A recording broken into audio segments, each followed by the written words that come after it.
Hermanos, nosotros tenemos por delante una tarea muy preciosa y muy importante que yo quiero rogarte si puedes tener una hojita a la mano con algo para tomar apunte sería importante porque vamos a mirar, como decía el pastor, algo de información, pero principalmente y la meta más importante de estas lecciones no es simplemente llenar tu mente, sino afectar tu corazón.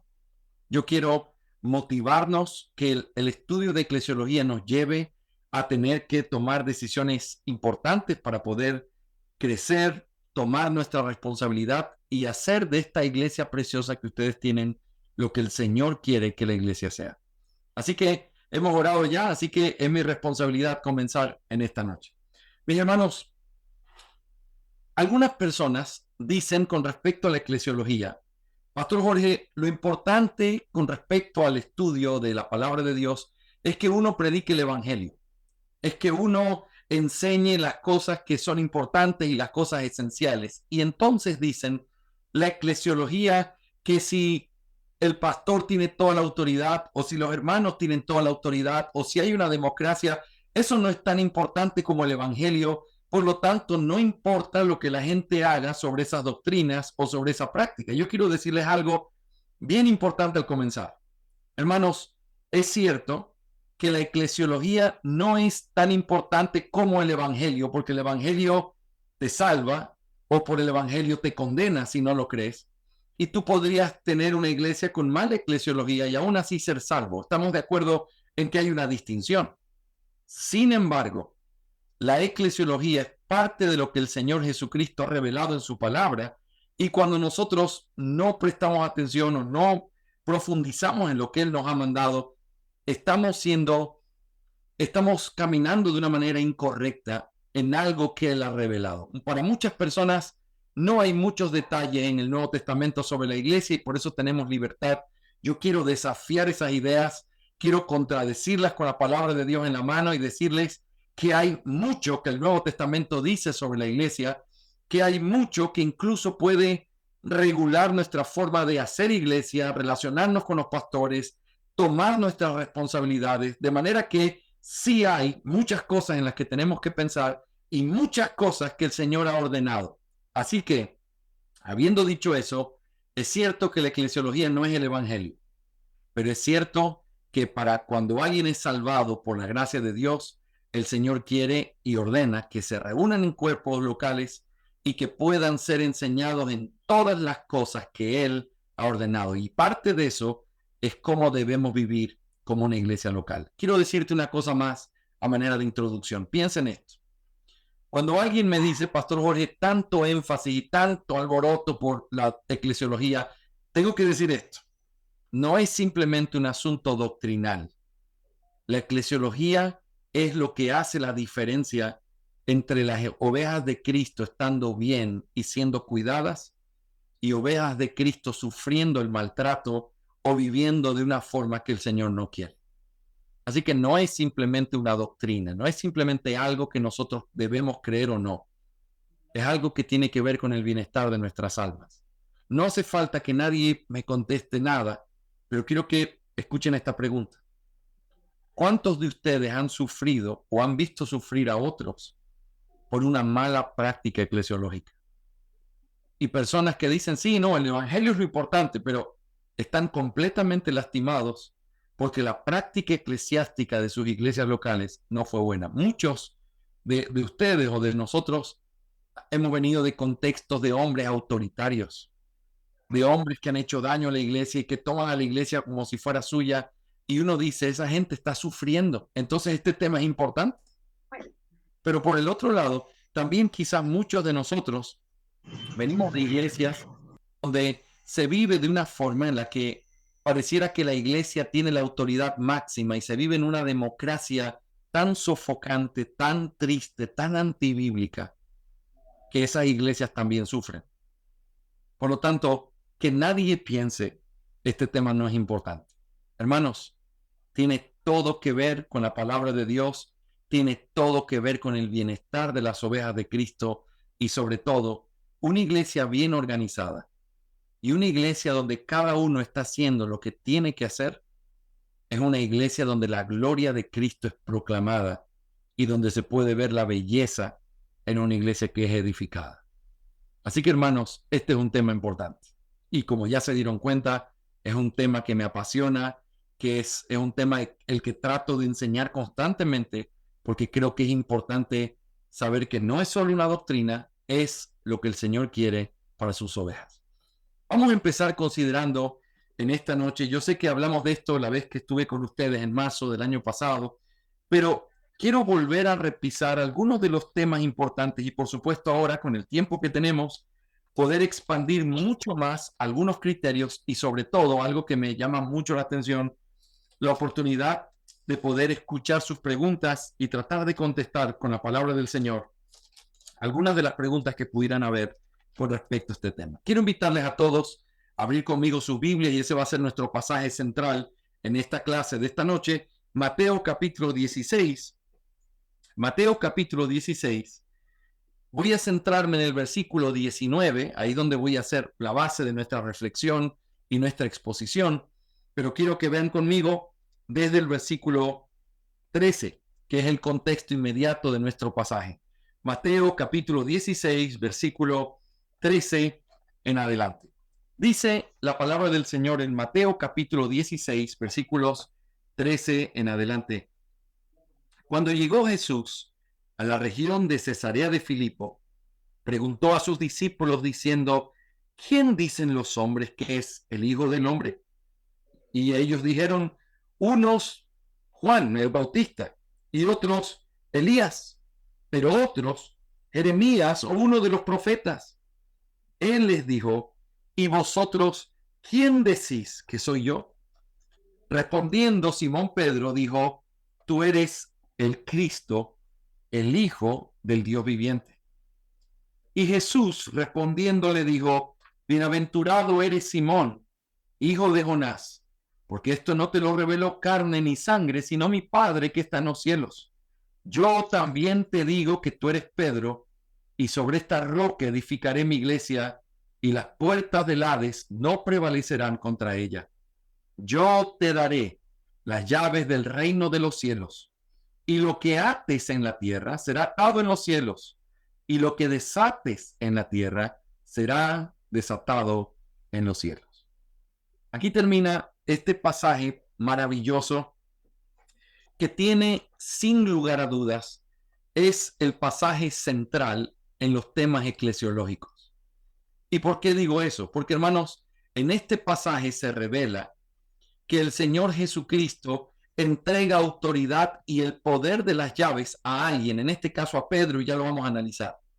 Pero de ese tema de entregar las llaves depende todo nuestro entendimiento de la doctrina de la iglesia, porque la pregunta, ¿quién tiene las llaves del reino de los cielos? Es lo que determina nuestra práctica eclesiológica, la forma en la que hacemos todo lo que hacemos en la iglesia, cuáles son nuestras responsabilidades, todo parte de este mismo principio. ¿Quién tiene la autoridad?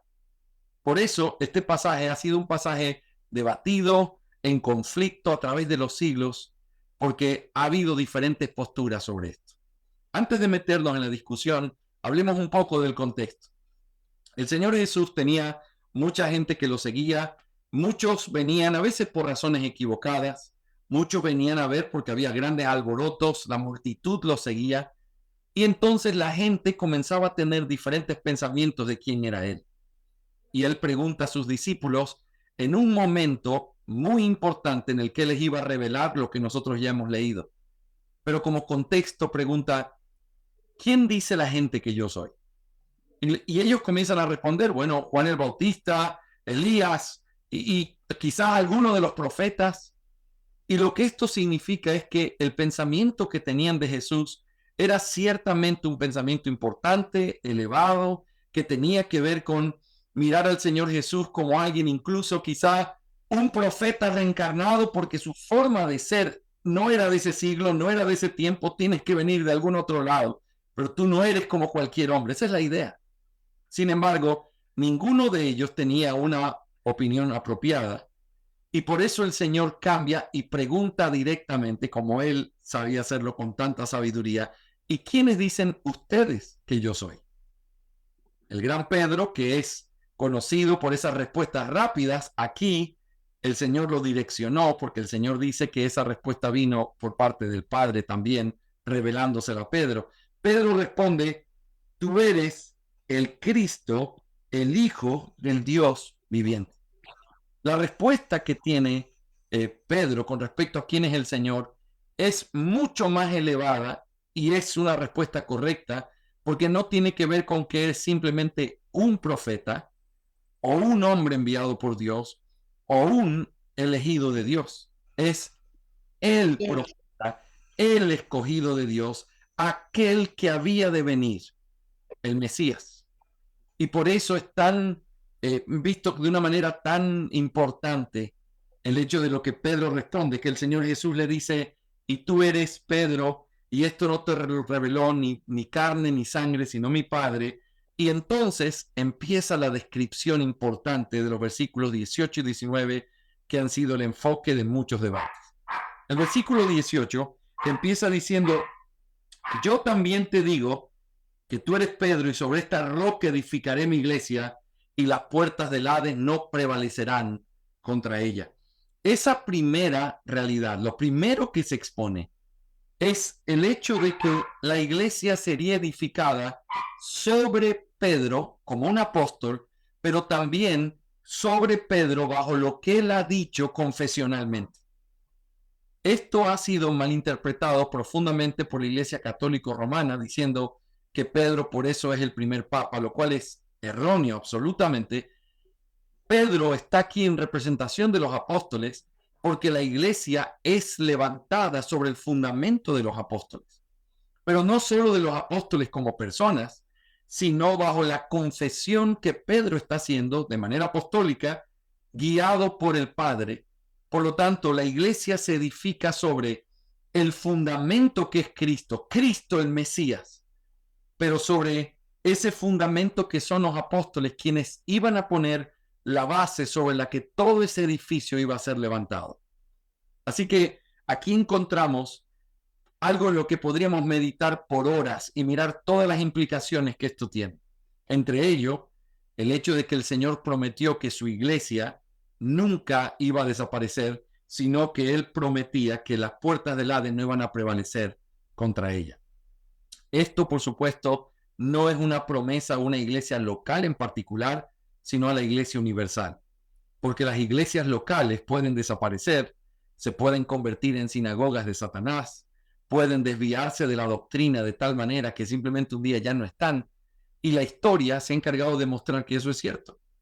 Hay lugares donde empezó el cristianismo que ya no existe una iglesia cristiana, porque las iglesias pueden perecer y pueden morir, pero no la iglesia. Esa es la iglesia universal, el pueblo escogido por Dios, el cual ha sido salvado en toda la historia. Ese pueblo, que hoy una realidad de ese pueblo está ya triunfante en el cielo y el otro está militante aquí en la tierra, ese pueblo nunca será quitado ni será derrotado. Esa es la iglesia del Señor. Las iglesias locales deben ser la manifestación visible de ese pueblo invisible, universal, que es la iglesia de Dios. Entonces, llegamos a nuestro texto. El versículo 19 empieza con una declaración en la que vamos a dedicar el resto de esta hora. Yo te daré las llaves del reino de los cielos. Ese yo te daré, que aparece en mi versión de la Biblia de las Américas, está lógicamente hablando con Pedro, con quien el Señor Jesús está hablando. Es una entrega directa a Pedro, pero la pregunta importante aquí es, y esta es la pregunta que tenemos que reflexionar, Pedro recibe estas llaves, ¿cómo? Porque Pedro, por lo menos por el testimonio bíblico, podemos ver a Pedro desde tres perspectivas diferentes. Pedro es ciertamente un apóstol y como apóstol el fundamento de la iglesia junto con los otros apóstoles. La pregunta es, ¿esas llaves Pedro las recibió como apóstol solamente? O también sabemos por la escritura que Pedro era un creyente y por lo tanto miembro de la iglesia. ¿Será que las llaves las recibió Pedro como miembro de la iglesia y por lo tanto el poder de la iglesia descansa en los miembros de la iglesia solamente? O, como sabemos por primera de Pedro, capítulo 5, que Pedro era un pastor. ¿O será que esta yo te daré las llaves, Pedro la recibe como un pastor de una iglesia y por lo tanto la autoridad de la iglesia descansa solamente en los pastores? Estas preguntas y esto que estoy tratando de presentar es tan importante, mis hermanos, que requiere una reflexión un poco más profunda. Y por eso quiero compartir con ustedes este tablero blanco. Cuando se abra bien, yo les voy a preguntar a ver si lo pueden ver para poder compartir aquí algunas cosas y hablar de algunas cosas como si estuviéramos estudiando frente a frente ustedes y yo. Pueden ver este tablero que ya sé cómo se hace aquí. Tengo que abrir un tablero existente. Ven un minutito nada más. Aquí. Ok. Entonces, ¿qué es lo que nosotros estamos planteando? El texto claramente dice, yo te daré las llaves. Esta expresión, que es la expresión de autoridad, ciertamente en la que se está diciendo que se están entregando las llaves del reino de los cielos, claramente desde la perspectiva de interpretación sabemos que es Pedro quien está recibiendo estas llaves. Yo te daré las llaves es una referencia directamente a Pedro. Pero Pedro, como hemos visto hace un ratito, Pedro puede ser visto desde diferentes perspectivas. Pedro, por un lado, es ciertamente un apóstol. También Pedro puede ser visto y debe ser visto como un creyente. Pero también nosotros podemos ver a Pedro como un pastor, porque Pedro ciertamente era un pastor, un siervo del Señor en lo que hacía. Así que la pregunta clave es, ¿fue o recibieron las llaves? ¿Pedro las recibió como un apóstol? ¿Las recibió como un creyente? ¿O las recibió como un pastor? ¿Cuáles son las implicaciones de esto? Hermanos amados, todos los que puedan mutear sus micrófonos, traten de tenerlos muteaditos para no tener ruidos en medio de la enseñanza. Entonces, ¿qué es lo que nosotros encontramos aquí? Si nosotros le damos o entendemos las llaves desde una perspectiva como apóstol, entonces nosotros tenemos que decir o afirmar que la autoridad de la iglesia recae sobre una persona o personas y que inevitablemente esto necesita una sucesión apostólica en la que alguien hoy está ocupando el lugar o esa autoridad como sucesor de los apóstoles. Y por lo tanto, la conclusión a la que se llegaría es que hay una jerarquía en donde hay una especie de punto principal de donde todo lo demás va en una cadena descendente. Este tipo de entendimiento es el que tiene, por ejemplo, la Iglesia Católica Romana. La Iglesia Católica Romana cree, como ustedes ya saben, que aquí alguien me movió mi... Aquí, cuando nosotros entendemos esto, vemos que la Iglesia Católica Romana cree que el Papa es el sucesor de Pedro y por lo tanto todos los papas han sido sucesores de Pedro y sobre ellos recae la autoridad. La Iglesia o los párrocos están al final, los sacerdotes locales, y todos ellos descansan o viene su autoridad de una cabeza principal que está arriba. Así que esto es un poder descendente. ¿Pueden ver lo que estoy haciendo, mis hermanos? Confírmenme si pueden ver lo que hago. Sí, hermano. Se ve una parte nomás, pastor, buenas noches. Sí se ve, pero aquí. Sí se ve, creo que tienen que ponerle reducir el zoom, la lupa, para que puedan ver toda la pantalla. ¿Sí? ¿Pueden ver así mejor? Hay una opción en el lado derecho inferior para poder reducir. Sí, sí, Poder ver ahí todo. ya lo reduje. Pregunto si pueden verlo ahí. ¿Lo ven? Sí. Ok. Sí lo vemos. Bien, muy bien. Entonces, esta idea jerárquica es cuando uno entiende que las llaves entonces fueron dadas a Pedro como apóstol y por lo tanto hoy quien tiene la autoridad es quien sea el sucesor de Pedro. En la Iglesia Católica Romana, esa jerarquía viene desde el Papa, que es el sucesor, quien tiene la autoridad apostólica, y por eso él tiene la autoridad sobre la Iglesia. En una iglesia evangélica, cuando hay jerarquías, donde hay una cabeza principal, un apóstol vivo, ¿verdad? Que sabemos que es falso, pero donde tienen ese tipo de planteamientos, todo eso tiene este tipo de entendimiento y por eso ese orden o esa autoridad viene de arriba hacia abajo y es lo que se hace cuando se entiende que las llaves le fueron dadas a Pedro como apóstol. Ahora, ¿qué pasa cuando nosotros, en vez de creer que lo recibió como apóstol, creemos que lo recibió como creyente? ¿Cuál es la implicación de creer que las llaves del reino de los cielos vinieron a Pedro como un creyente, como un cristiano? Bueno, eso entonces daría el poder o dejaría el poder sobre la iglesia y esto se convertiría entonces en una democracia. La democracia está muy bien para los pueblos y está muy bien para las repúblicas, pero no es un asunto bíblico ni es el tipo de gobierno que el Señor estableció. ¿Por qué? Porque no es así como se debe entender, donde la iglesia es la que recibe toda la autoridad y los pastores son simplemente, voy a poner aquí un puntito dentro de la iglesia, donde está todo el resto de miembros. Y entonces no importa si los pastores piensan una cosa, si la gran mayoría de miembros piensan lo contrario, entonces eso es lo que se hace y decimos porque la autoridad recae sobre la iglesia. Este tipo de gobierno no es el gobierno bíblico y es un gobierno que al ser democrático niega entonces lo que realmente creemos que es el gobierno bíblico.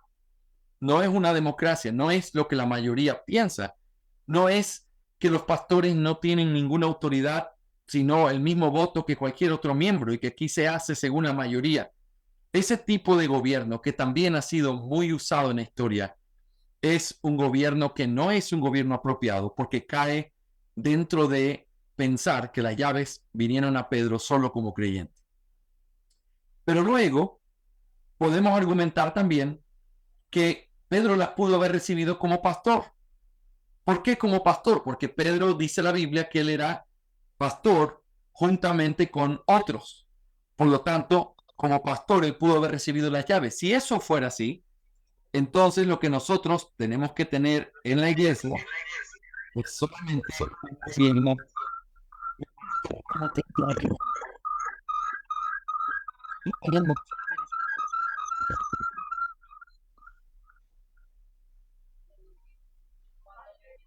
Gracias, mi hermano Benigno. Lo que esto significa es que entonces lo que tendríamos en la iglesia es una visión en donde solamente mis hermanos traten de no poner cuadritos espérenme aquí, donde solamente los pastores tienen autoridad y entonces se convierte en un presbiterio o en el presbiterianismo que es la autoridad únicamente en los pastores. Esta realidad que nosotros vemos aquí es otra realidad que es un extremo y es algo que no es lo que nosotros entendemos que la palabra de Dios enseña. Ahora, alguien puede preguntar, pero ¿por qué, pastor, no es ese tipo de gobierno? ¿Por qué? Bueno, la respuesta es porque nosotros encontramos que la palabra de Dios no dice que solamente los apóstoles tienen autoridad, no dice que solamente los creyentes tienen autoridad, y no dice que solamente los pastores tienen autoridad, sino que de hecho la postura que nosotros encontramos en la escritura es que la autoridad recae en estas tres partes y que Pedro realmente recibió esas llaves en cada una de estas funciones. ¿Cómo lo sabemos? ¿Cómo podemos probar eso? Bueno, porque la Biblia enseña la autoridad apostólica, la autoridad de los creyentes y la autoridad de los pastores. Y vamos a tomarnos unos minutos para poder mirar eso y argumentar al respecto. Argumentemos en primer lugar con respecto a la autoridad que la Biblia enseña que los apóstoles tuvieron en la iglesia. Quiero que veas conmigo Rápidamente, algunos pasajes clave. El primero y el más importante exegéticamente, Efesios capítulo 2, versículo 20. Mira conmigo lo que dice Efesios capítulo 2, versículo 20. Efesios 2:20 dice: edificados sobre el fundamento de los apóstoles y profetas, siendo Cristo Jesús mismo la piedra angular. Este tipo de lenguaje de ver a la iglesia como un edificio y ver a los apóstoles como el fundamento es algo que lo encontramos en diferentes lugares de la palabra de Dios. Mira conmigo, 1 Corintios capítulo 3. Es un texto muy conocido en donde aquí Pablo se presenta a sí mismo como un perito arquitecto. Dice, versículo 10 de 1 Corintios capítulo 3. 1 Corintios 3, versículo 10. Conforme a la gracia de Dios que me fue dada, yo, como sabio arquitecto, puse el fundamento y otro edifica sobre él. Pero cada uno tenga el cuidado cómo edifica encima. Creemos que este texto es una exhortación a los líderes, aquellos que edificaban la iglesia, y está aquí entonces Pablo exhortando para que eso que ellos hacen lo hagan de una manera apropiada y que tengan mucho cuidado de no edificar de una forma incorrecta. Pero este es el detalle. Él puso el fundamento. Él puso el fundamento. Y ese es el principio que nosotros estamos analizando. ¿Qué significa que ellos pusieron el fundamento? El Señor Jesús les prometió que ellos recibirían una autoridad que iba a ser guiada por el Espíritu Santo para que ellos pudieran entonces llevar a cabo y escribir lo que se necesitaba para que la iglesia tuviera ese fundamento necesario. Ellos recibieron autoridad. La palabra de un apóstol era como si Cristo mismo la hubiera dicho. En Hechos capítulo 1, versículo 8 se nos enseña que ellos recibirían poder y serían testigos. Y la idea de testigo en ese texto no es simplemente alguien que ocularmente vio algo o que escuchó algo, sino alguien que puede representar o estar en nombre de alguien más. Y eso es lo que el Señor Jesucristo les dio como autoridad. Por eso ellos escribieron las cartas que constituyen la forma, la estructura sobre la cual se levanta la iglesia del Nuevo Testamento. Así que los apóstoles ciertamente recibieron autoridad. Y ciertamente Pedro como apóstol y junto a los apóstoles recibieron una autoridad real. Pero nota, no es lo único que vemos. También encontramos, y voy a pintar esto de otro color para ir viendo cómo avanzamos, también encontramos que los creyentes recibieron autoridad. ¿Y dónde vemos eso? Por ejemplo, mira en Mateo capítulo 18, y quiero que veas conmigo algo importante, un texto muy conocido sobre la disciplina, pero que tiene que ayudarnos a pensar correctamente en este tema. Mateo 18, los versículos 15 en adelante tratan sobre la disciplina y termina con el último paso, que es el hecho de dilo a la iglesia, versículo 17, Mateo 18, 17. Y si rehúsa escucharlos, dilo a la iglesia. Y si también rehúsa escuchar a la iglesia, sea para ti como el gentil y el recaudador de impuestos. Así que la idea es esta. La iglesia recibe una autoridad. Ahora, las palabras del versículo siguiente son bien importantes. Versículo 18.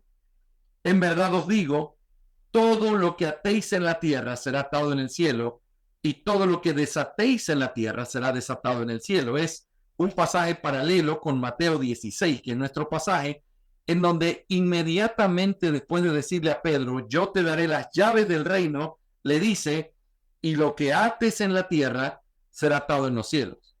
Por lo tanto, esa expresión de autoridad es una expresión que también se lo da a la iglesia reunida, mostrando que la iglesia también tiene poder y autoridad que vino de parte de Dios. Así que no es incorrecto pensar que la iglesia recibió autoridad o un poder. Así que los apóstoles recibieron eso, los creyentes recibieron eso, pero ciertamente los pastores también recibieron autoridad. Y eso lo podemos ver en múltiples textos, pero acompáñame a 2 o 3 de ellos.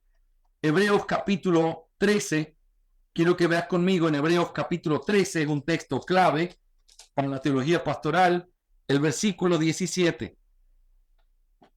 Hebreos 13, 17. Dice la palabra del Señor: obedeced a vuestros pastores y sujetaos a ellos, porque ellos velan por vuestras almas como quienes han de dar cuentas. Permitidles que lo hagan con alegría y no quejándose, porque eso no sería provechoso para vosotros. Noten, obedeced a vuestros pastores y sujetaos a ellos. Hay 3 cosas importantes que encontramos aquí que nos muestran la autoridad de los pastores. Primero, el pasaje que cité ahora es Hebreos capítulo 13, versículo 17. Hebreos 13, 17. En primer lugar, el texto empieza con la palabra obedeced a vuestros pastores. Obedecer implica autoridad de aquel a quien tienes que obedecer. Implica sujeción de aquel que se somete a aquel que tiene que obedecer. Por lo tanto, es una palabra que denota autoridad. En segundo lugar, está la palabra sujetaos a ellos. El sujetarse a ellos implica también autoridad. Los pastores tienen autoridad sobre la iglesia, por eso la iglesia se debe someter a ellos. Pero en tercer lugar, también el texto dice que ellos van a rendir cuentas por el alma de aquellos que son parte de la iglesia. Y por eso está pidiendo que se obedezcan los pastores y se sujeten, porque ellos son responsables delante de Dios. Nota, el hecho de rendir cuentas por las almas de las personas implica autoridad sobre esas almas, pero implica también el hecho de que ellos van a tener que estar un día delante de Dios como ese administrador que tiene que rendir cuentas por lo que ha recibido y lo que tiene que cuidar. Así que eso es sumamente importante. Otro pasaje que nos muestra la autoridad de los pastores claramente es el pasaje de 1 Timoteo, capítulo 5, versículo 17. 1 Timoteo, capítulo 5, versículo 17. Otro pasaje que en el Nuevo Testamento nos enseña con claridad que los pastores tienen autoridad para gobernar. Dice el versículo 17 de 1 Timoteo, capítulo 5. Los ancianos que gobiernan bien sean considerados dignos de doble honor, principalmente los que trabajan en la predicación y en la enseñanza. Nota esto, los ancianos que gobiernan bien. Los ancianos que gobiernan bien. Esa idea de gobierno es una idea, sin duda, de autoridad. Y esa autoridad es algo que los pastores recibieron legítimamente, a través de lo cual ellos pueden servir y van a servir al pueblo de Dios. Deben un segundito, mis hermanos queridos. Orinar, oye.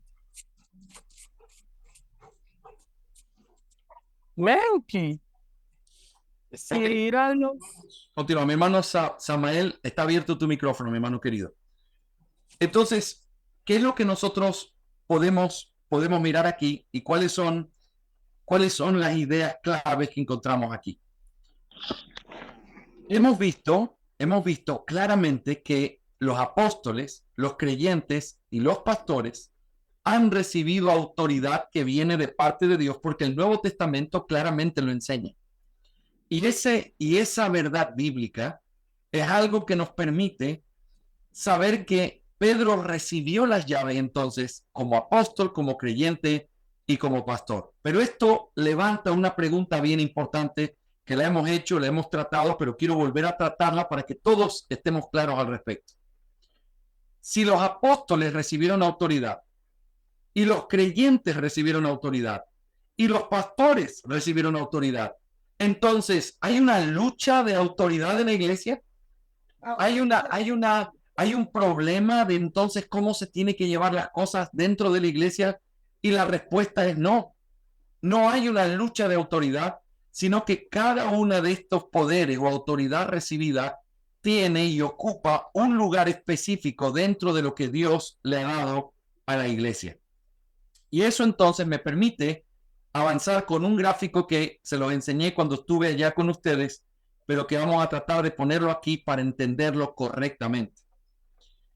Quiero que piensen en esto conmigo por un momento. En primer lugar, nosotros tenemos a nuestro bendito Señor Jesucristo.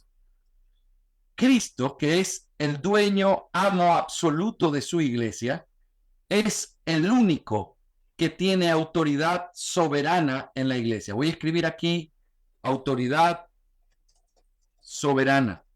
Esa es la autoridad de un rey que puede ordenar y hacer lo que él quiere con su pueblo.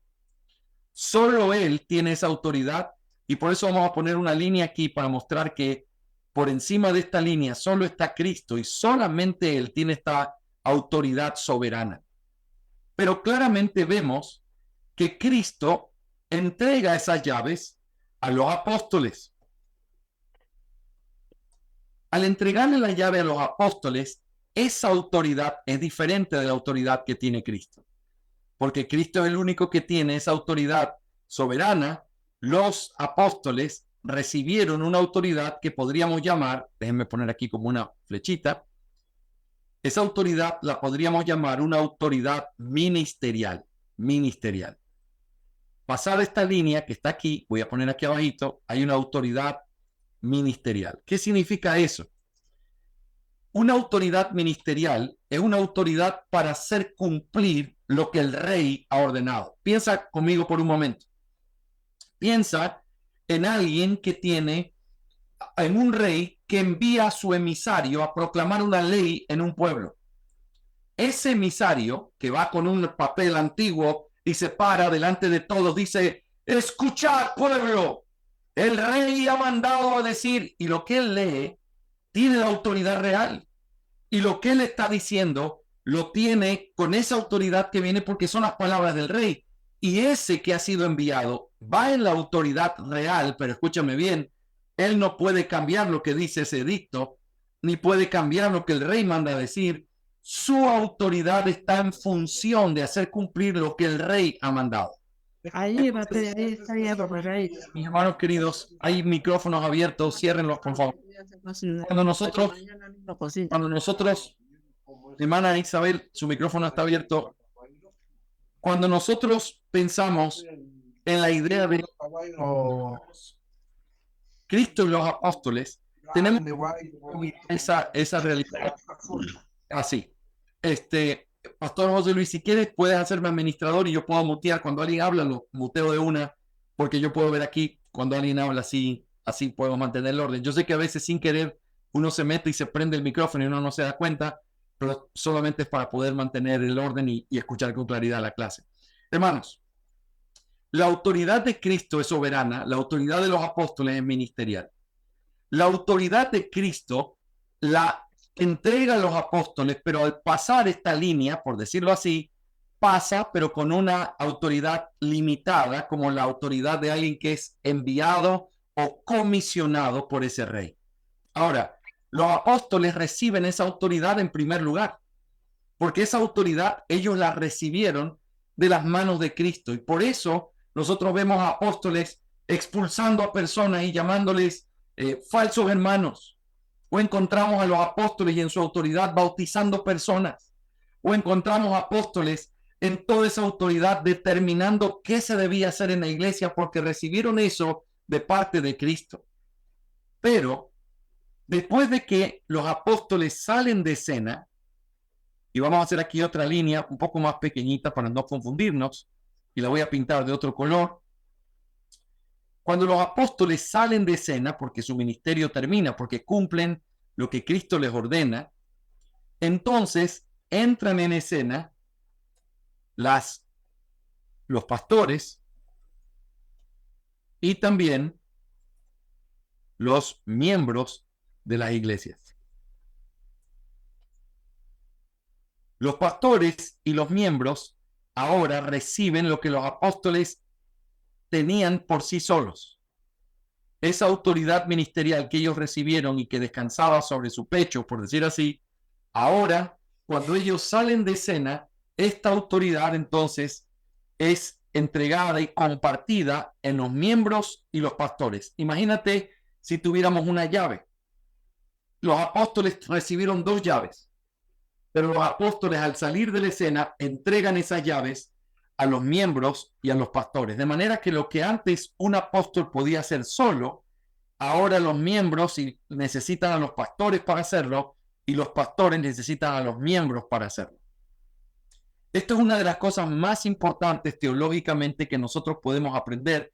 Y sé que estamos hablando un poco de asuntos teológicos ahora y después vamos a ir a la parte más práctica, pero es importante, mis hermanos, trazar esta base para entenderlo bien.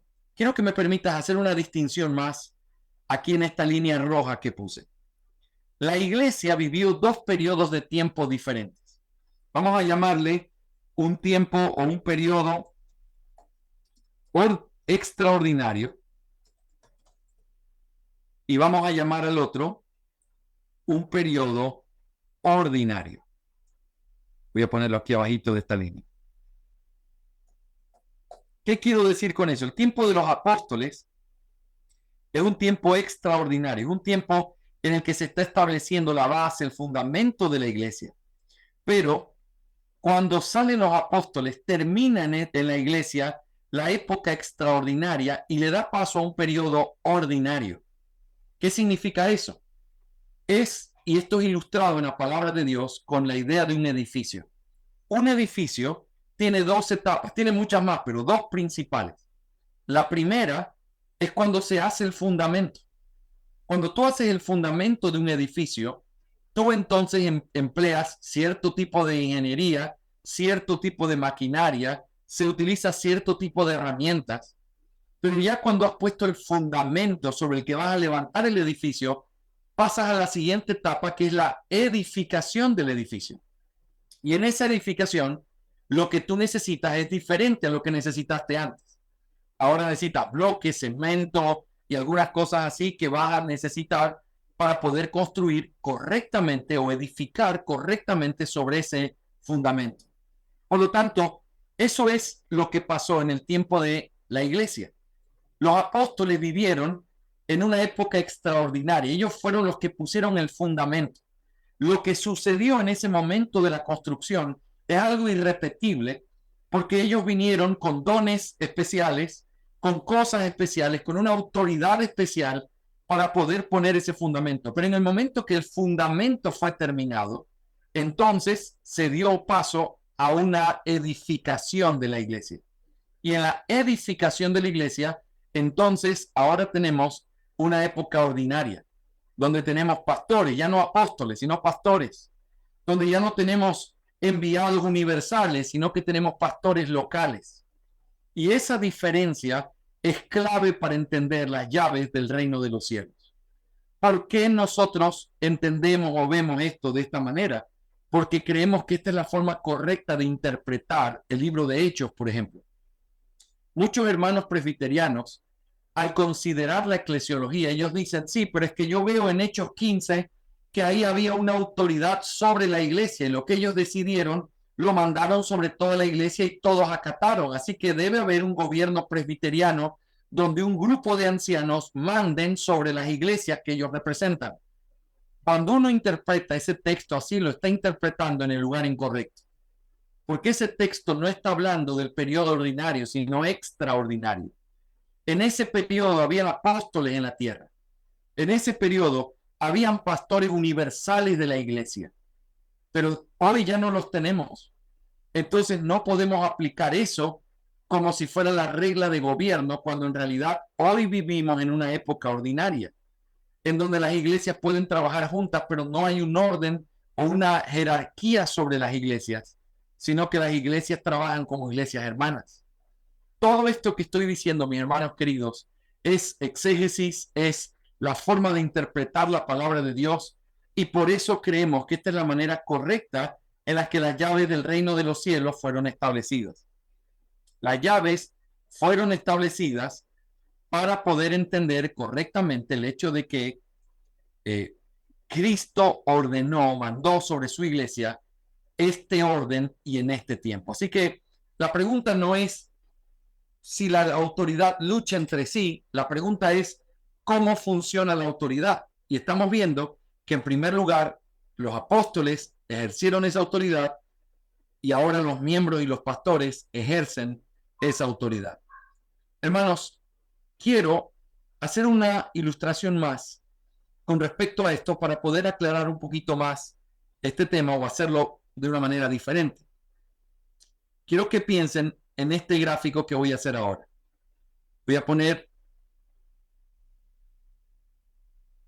Voy a hacer esta X en donde quiero ilustrar lo siguiente. Aquí arriba está Cristo. Otra vez voy a hablar de lo mismo, solamente de una forma diferente para tratar de explicar todavía mejor lo que estamos haciendo. Cristo está en el lugar de autoridad absoluta sobre su iglesia. Cristo entregó a los apóstoles la autoridad para poder ministerial, para que se lleve a cabo lo que él estableció. Y entonces los apóstoles lo que hacen es recibir esa autoridad, pero quiero que notes esto. También esa autoridad fue recibida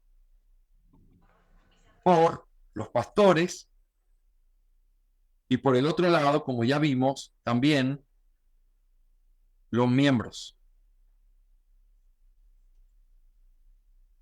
Esto que tenemos aquí, pastores y miembros, quiero que notes lo que el gráfico nos enseña. Los apóstoles son los que establecen los límites dados por Cristo para cómo se deben hacer las cosas en la iglesia. Los miembros tienen un campo de acción real en el cual ellos recibieron un poder en el que tienen que trabajar. Y por el otro lado, los pastores también recibieron una autoridad real en el que ellos tienen que desempeñarse. Pero ni esta autoridad de los pastores, ni este poder de los miembros es ilimitado o absoluto. Ese poder solo lo tiene Cristo sobre su iglesia, sino que está trazado o está limitado por lo que los apóstoles establecieron. Así que desde esa perspectiva, lo que nosotros encontramos es un orden en la eclesiología que es dictado por Cristo, aquel que da la autoridad, por los apóstoles que pusieron los límites que Cristo le ordenó, y finalmente los miembros y pastores que recibieron autoridad, pero que esa autoridad está limitada al lugar en el que tiene que estar. Hermanos queridos, quiero saber por ahora, ya vamos a abrir el tiempo de preguntas en unos poquitos minutos, solamente quiero saber si hasta aquí el fundamento de lo que estoy diciendo está claro sobre lo que estamos mirando. ¿Sí? Si está claro, pueden mover su cabecita, puedo ver a algunos de ustedes aquí, o hacer un así como me hizo Christopher, muy bien. Ok, entonces, esto que nosotros vemos aquí es la tesis de lo que nosotros vamos a estar estudiando en todas estas clases que vamos a mirar. ¿Por qué es la tesis? Porque es una tesis que trata sobre una realidad vital, importantísima en la vida práctica de la iglesia. ¿Sí? Es lo que muestra la vida práctica de la iglesia. Piensen esto. Los miembros recibieron verdaderamente un poder en la iglesia. Los pastores recibieron verdaderamente un poder en la iglesia, pero aquí es donde hay que aprender a hacer una distinción. El poder que recibieron el poder de los miembros es igual a libertad o participación. Participación.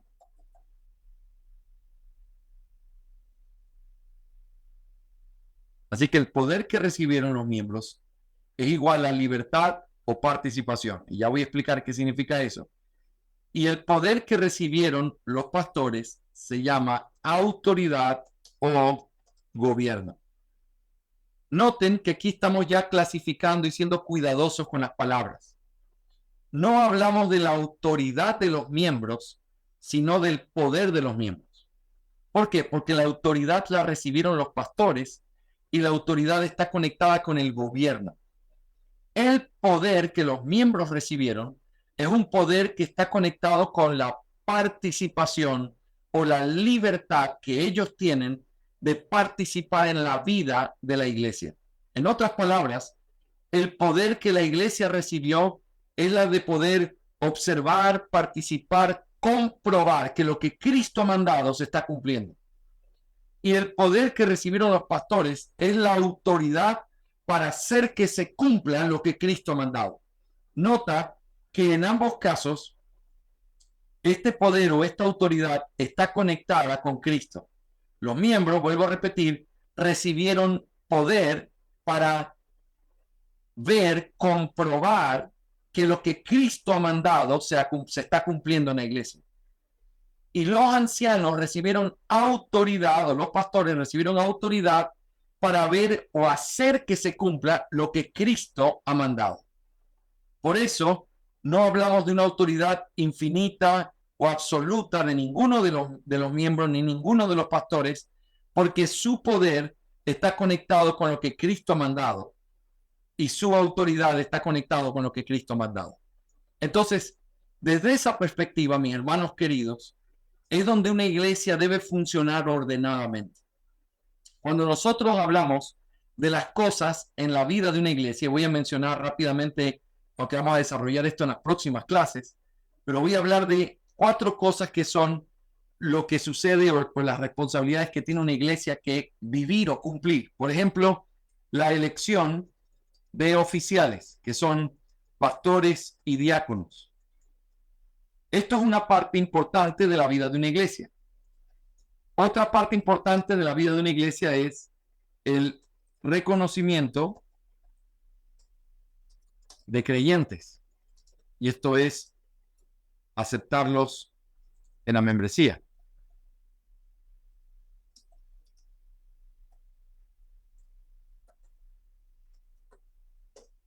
El tercero es la expulsión de miembros impenitentes.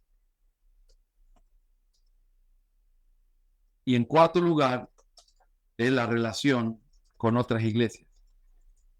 Quiero que notes lo que estoy poniendo aquí. Estas 4 cosas que estoy poniendo aquí son 4 cosas que una iglesia debe hacer por mandato de Cristo. Toda iglesia debe elegir oficiales, debe reconocer a creyentes y aceptarlos en la membresía, bautizarlos, debe expulsar a los miembros impenitentes y debe tener relación con otras iglesias. Estas 4 cosas no funcionan como diciendo quién hace qué. A ver, la elección la hacen los miembros, el reconocimiento lo hacen los pastores. No, no es así como funciona. Si ustedes me permiten un último gráfico antes de poder cerrar con algunas preguntas y comentarios, quiero decir lo siguiente. Quiero que piensen conmigo. Voy a borrar solamente esto. Y entonces voy a plantear lo siguiente. Si nosotros estuviéramos, por ejemplo, eligiendo oficiales, vamos a hablar de la primera cosa que he puesto en esta lista. Si estuviéramos hablando de la elección de oficiales, la pregunta no es si eso lo hacen los miembros o si eso lo hacen los pastores. Escúchame con mucho cuidado porque esto es importantísimo. Este es el corazón de nuestro estudio. La pregunta no es si lo hacen los miembros o si lo hacen los pastores. La pregunta es esta. ¿Cuál es el rol de los miembros en este trabajo y cuál es el rol de los pastores en este trabajo? Esa es verdaderamente la pregunta. ¿Qué es lo que los miembros hacen en esta obra que la iglesia tiene que hacer? ¿Y qué es lo que los pastores hacen en esta obra que la iglesia tiene que hacer? Ahora nota, según lo que acabo de decir, los miembros tienen la libertad o participación de ver que aquí se cumpla lo que Cristo ha mandado. ¿Sí? Que aquí se cumpla lo que Cristo ha mandado. ¿Y qué es lo que entonces una iglesia tiene como participación aquí? Bueno, si la Biblia ordena, Cristo ha ordenado que sea marido de una sola mujer, no dado al vino, no pendenciero, no codicioso de ganancias deshonestas, Los miembros tienen la responsabilidad de comprobar que cualquiera que sea llamado a ser pastor tenga esas cualificaciones. Porque si no lo puede comprobar, no está participando en ver que se haga lo que Cristo ha mandado.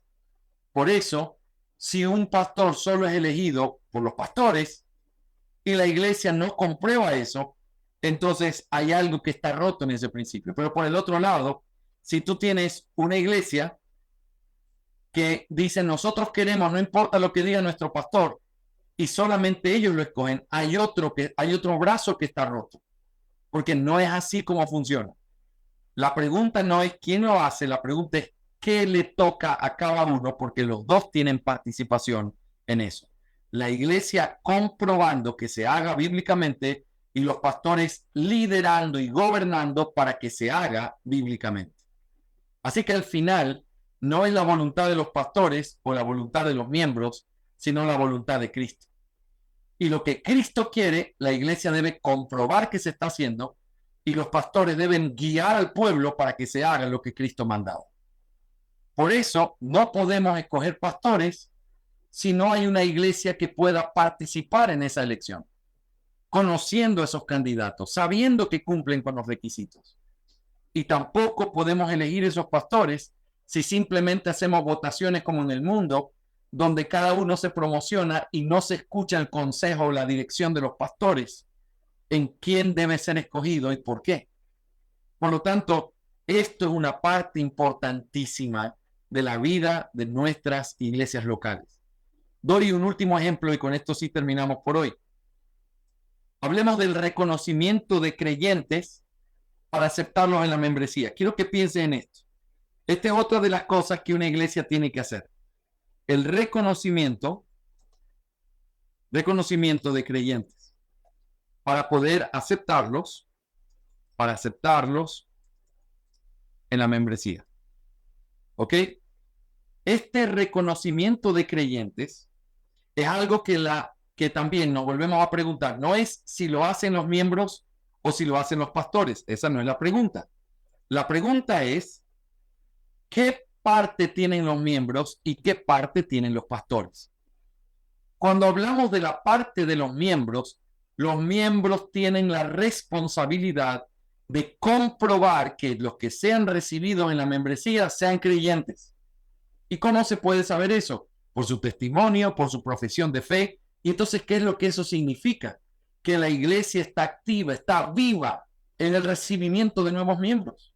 Pero por el otro lado, están los pastores, que son los que lideran el proceso, proponen a los candidatos para ser recibidos como creyentes, que están comprobando y revisando y discipulando a estos hombres. Los pastores lideran a la iglesia para poder llevarlo a eso, y la iglesia tiene la responsabilidad de comprobar eso conforme a la palabra de Dios.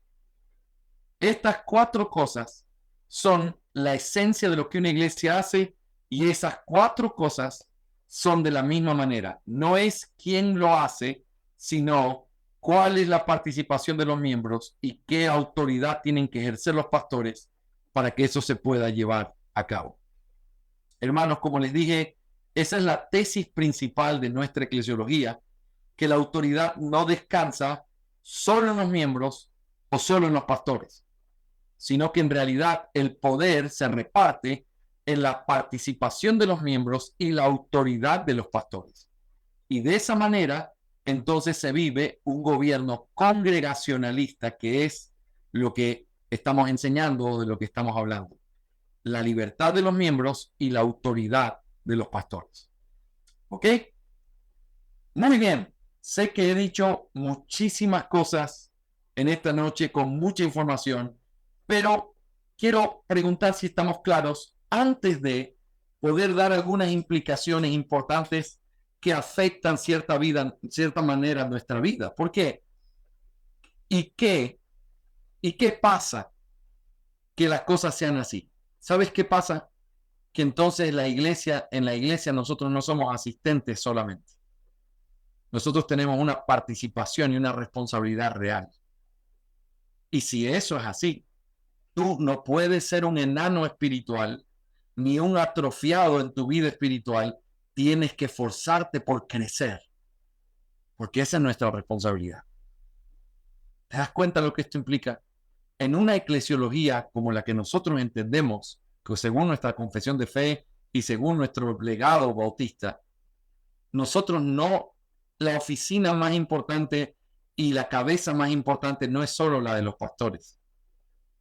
Siempre le digo a los pastores, si tú eres presbiteriano, si tú crees solo en el gobierno de los pastores, entonces tú ocúpate de ser un buen reformado y de tener una buena mente reformada y de saber la doctrina.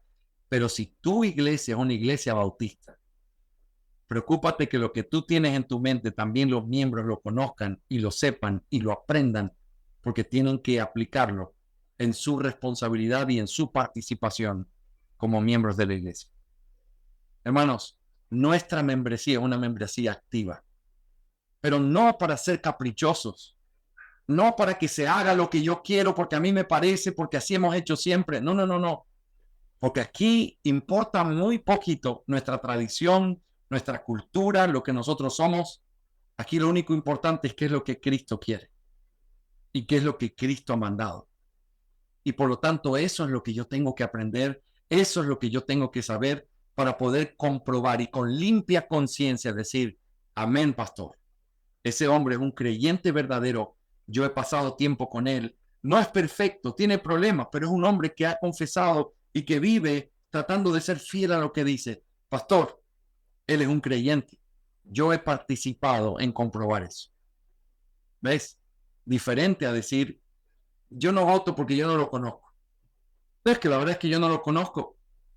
Esa no es una excusa para una membresía informada. Una membresía informada entiende que tenemos una participación real. Lo mismo pasa con los pastores. Por eso, hermanos amados, en nuestras iglesias nosotros no recibimos currículum vitae o simplemente la descripción de cuántos títulos académicos tiene un pastor.